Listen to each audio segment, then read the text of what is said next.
अब इस क्वेश्चन में अगर हम देखें बेटा तो इसमें क्या गिवन है, prepare the bank reconciliation statement 31 जनवरी 2017 को बनानी है और आपकी कैश बुक का बैलेंस दे रखा है, क्रेडिट बैलेंस है बेटा। कैश बुक का क्रेडिट बैलेंस का मतलब माइनस बैलेंस होता है, कितना है 20,010। तो आप यहाँ लिखोगे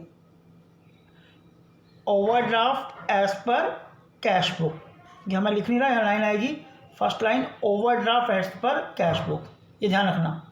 सेकंड पॉइंट, पहला पॉइंट पढ़ते हैं क्या बोला हुआ है बैंक। अब देखो कैश बुक का बैलेंस गिवन है, ध्यान रखना, इसका मतलब पहली एंट्री तो कहीं भी हो सकती है जैसे मैंने बताया था, लेकिन दूसरी एंट्री कैश बुक में होगी और इक्वल करने के लिए होगी।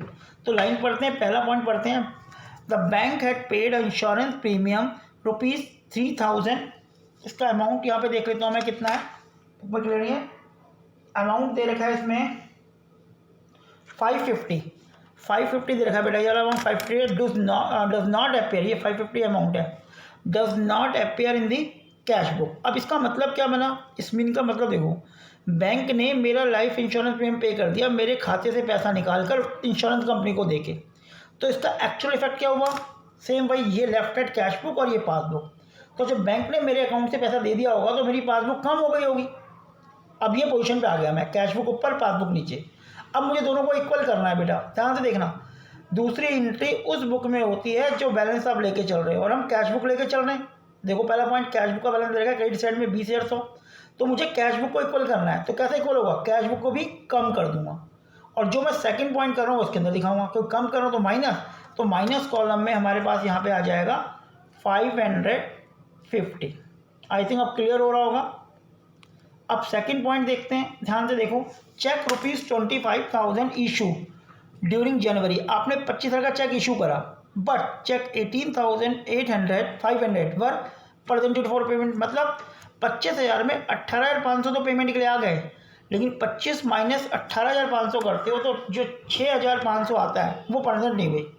तो कह सकते हैं हमने कैश बुक पासबुक, हमने चेक इशू किया तो मेरी कैश बुक कम हो गई, कितने से, डिफरेंस अमाउंट से 6,500 थे, लेकिन पासबुक कम नहीं हुई। ये तो एक्चुअल एंट्री होगी जो कैश बुक में भी हो सकती है, पासबुक में कहीं भी हो सकती है।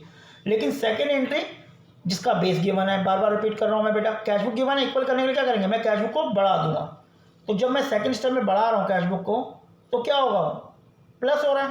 क्यों हो रहा है, क्योंकि कैश बुक का बैलेंस गिवन है, तो प्लस कॉलम में आ जाएगा 6,500। क्लियर हो रहा होगा, धीरे धीरे करके हो जाएगा, प्रैक्टिस करोगे तो। अभी थोड़ा कन्फ्यूजिंग लग सकता है आपको।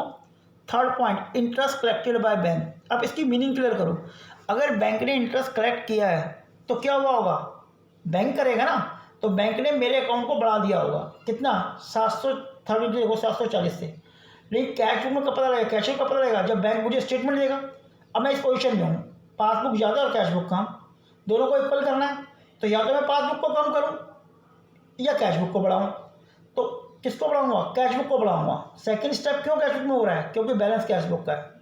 आई थिंक क्लियर हो रहा होगा, कैश बुक का बैलेंस मतलब पहला पॉइंट देखो, बैलेंस पर कैश बुक दे रखा है, क्रेडिट साइड में 20,000, माइनस साइड में 20,100, तो इसको मैं बढ़ाऊंगा तो प्लस कर रहा हूँ, तो प्लस कॉलम में आ जाएगा 740। तो जो मैंने अभी वीडियो भेजी थी आपको कि भाई first actual entry reconcile entry, उसको दोबारा देखना, इसके बाद ज़्यादा क्लियर होगा। Cheque 8,700 were deposit in bank, but cheque 7,000 were clear in 3 जनवरी, मतलब आपने 8,700 को चेक जमा करा, उसमें 7,000 का चेक जो है वो जनवरी में क्लियर हुआ, 31 जनवरी को, और हमारा अकाउंट बन रहा है 31 जनवरी तक क्लियर हुआ, सॉरी टिल, तो इसका मतलब 7,000 का क्लियर है, 1,700 का 8,700 माइनस 7,000, 1,700 का चेक क्लियर नहीं हुआ, मतलब मैंने 1,700 रुपये जमा कराए, कैश बुक मेरी बढ़ गई लेकिन पासबुक नहीं बढ़ी, तो ये तो एक्चुअल एंट्री हो गई। अब मुझे कैश बुक को कम करना पड़ेगा 1,700 से, क्यों, क्योंकि कैश बुक लेके चल रहा हूँ मैं स्टार्टिंग में, तो माइनस कॉलम में आ जाएगा मेरा 1,700 रुपये आएगा, क्योंकि 8,700 में से 7,000 तो दोनों तरफ जमा हो गए। अगला पॉइंट देखते हैं, customer deposit 620 directly into bank without informing Sanjay. Sanjay की बुक बन रही है, उसने 620 रुपये बैंक में जमा करा दिए और हमें पता नहीं लगा, कंपनी को, फर्म को, तो पासबुक बढ़ गई लेकिन कैश बुक नहीं बढ़ी। हम इस पोजीशन पे आ गए, ये ज़्यादा है कम, डिफरेंस ही तो आ रहा है, फिर तो रिकंसाइल बना रहे हैं, तो मुझे कैश बुक को बढ़ाना पड़ेगा, तो बढ़ाना पड़ेगा तो प्लस कॉलम में आ जाएगा। अब मैं क्यों कैश बुक, क्योंकि सेकेंडरी कैश बुक में कर रहा हूँ, क्योंकि बेटा स्टार्टिंग में हम बेस कैश बुक लेके चल रहे हैं, तो आपने देखा होगा फर्स्ट एंट्री कहीं भी हो सकती है, कैश बुक में भी और पासबुक में भी, लेकिन सेकेंड एंट्री उस बुक में होगी जिसका बैलेंस लेके चलोगे, और जो आप सेकेंड एंट्री करोगे वही रिकंसाइल के अंदर दिखाओगे। यही मैंने वीडियो में भेजा अपने उसमें। अब यहाँ तक क्वेश्चन को देख लो एक बार। अब बेटा इसके बैलेंस की बात करते हैं। तो हमने ये तीनों अमाउंट को जोड़ा, 20,100, 550 और 1700, टोटल आया 22,350। इसमें से हमने 6500, 740 और 620 माइनस किया तो ये बैलेंस आ गया 14,490। अब क्योंकि ये प्लस कॉलम में आ रहा है तो बेटा ये ओवरड्राफ्ट कहलाता है। तो क्या हो गया, ओवरड्राफ्ट एज पर पासबुक, क्योंकि कैश बुक लेके चले थे हम और हमें पासबुक का आंसर मिल गया। क्लियर है यहाँ तक? तो बेटा अगर आपको क्वेश्चन की मीनिंग क्लियर है, एक्चुअल एंट्री किसी भी बुक में हो सकती है, मैंने बताया था ये left side cash book, right side cash passbook.